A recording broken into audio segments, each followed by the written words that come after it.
Hello Internet, I'd like to talk to you about something very important today, and that is measurements. For a scientist, measurements are especially important because you want to prove that an experiment that you have done, the results you have found are fact, and in order to prove this, they have to be able to be duplicated.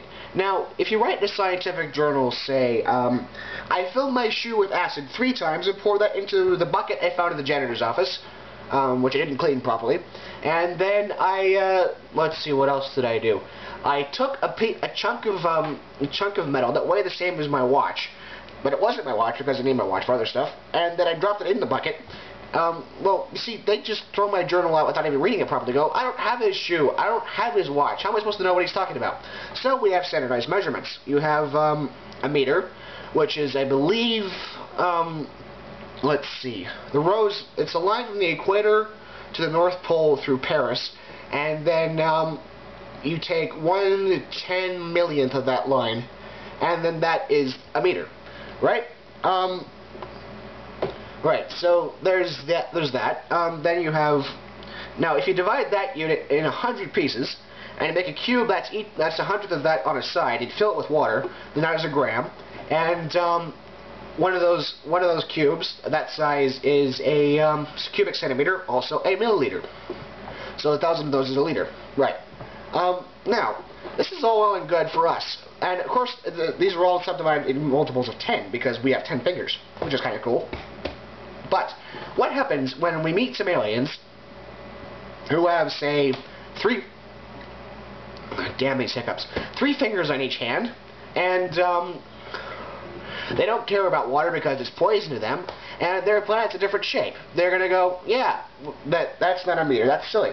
So eventually you have to argue with them. I mean, for example, on Star Trek, when the United Federation of Planets was going to standardize weights and measures throughout the entire, all the buddy planets together, Earth, Vulcan, Andoria, and so forth, must spend ages arguing, no, the standard unit of measure on our planet is the length of the king's antenna. What happens when the king dies? We change it.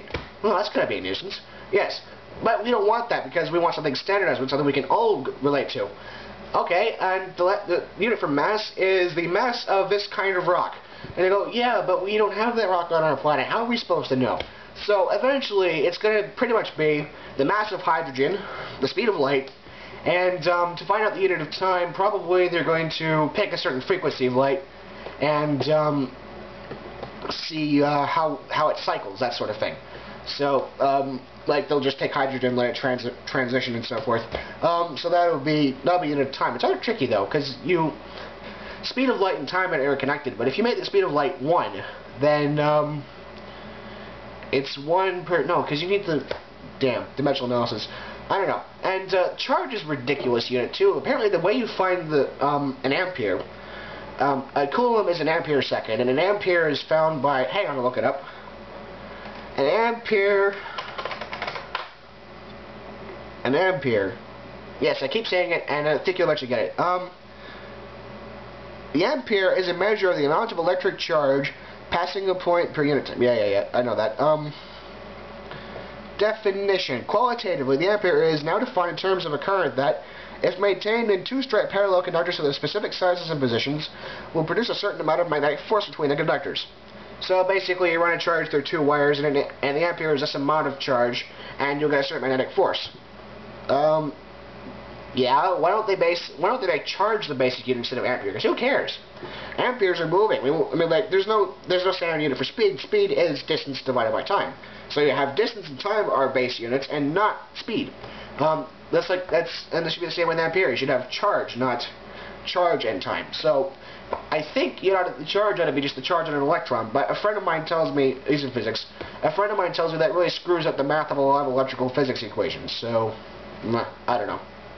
I'm a chemist. We don't care that much about electric physics equations, we just use them to make batteries. That's really all it's for.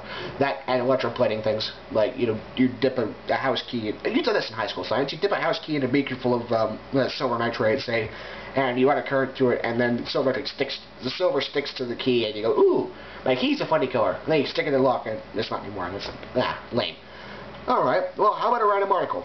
because I'm pretty sure all this science talk is getting boring to my non-science audience. But I don't know. It's always been a weird thought of mine. How are you going to, make decent units when we come across people that say, don't care about water because it's poison, have the funny different planet, and don't even count base 10. That's going to be I tried base pi once, but the calculator blew a fuse. I had to get a new one. KDevelop is a free software integrated development environment for the KDE desktop environment, Unix-like computer operating systems. So, shout out to my computer science nerd friends, both of them.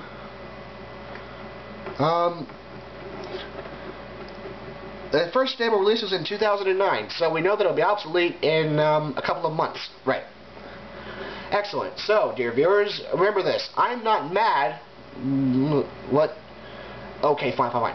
I'm not insane, but I can't prove it. Good day.